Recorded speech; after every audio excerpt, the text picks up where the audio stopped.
दसिए वज़ीर आला सिंध मुराद अली शाह नाल एशियाई तरक्याती बैंक दी कंट्री डायरैक्टर जड़िए उन्हें MFN दी मुलाकात हुई है। वज़ीर आला सिंध मुराद अली शाह नाल एशियाई तरक्याती बैंक दी कंट्री डायरैक्टर नाल मुलाकात हुई है। BRT रेड लाइन शहरी ट्रांसपोर्ट इंफ्रास्ट्रक्चर ते मौसमियाती तहफ़्फ़ुज़ दे मनसूबे बारे गुफ्तगू की गई है।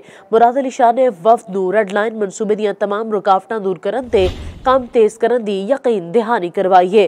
ट्रांसपोर्ट पानी मौसमियाती तहफ़्फ़ुज़ ते इंफ्रास्ट्रक्चर विच पायादार इकदाम जारी रखने के हवाले नाल भी गल की गई है। BRT रेड लाइन शहरी ट्रांसपोर्ट इंफ्रास्ट्रक्चर ते मौसमियाती तहफ़्फ़ुज़ के हवाले नाल गल की गई है और मौसमियाती तहफ़्फ़ुज़ के मनसूबे बारे ब्रीफिंग भी दी गई है। तुहानूं दस रहे हैं इस खबर के हवाले नाल BRT रेड लाइन शहरी ट्रांसपोर्ट इंफ्रास्ट्रक्चर ते मौसमियाती तहफ़्फ़ुज़ के मनसूबे बारे ब्रीफिंग दी गई है। मुराद अली शाह ने वफद नूं रेड लाइन मनसूबे की तमाम रुकावटां दूर करन ते कम तेज़ करन दी यकीन दहानी करवाई है।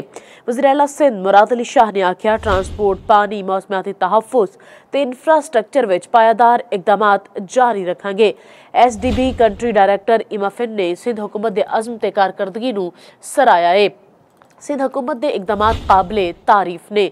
वज़ीर transport Sharjeel Memon red line मनसूबे के मसाइल हल होने ते ब्रीफिंग दी।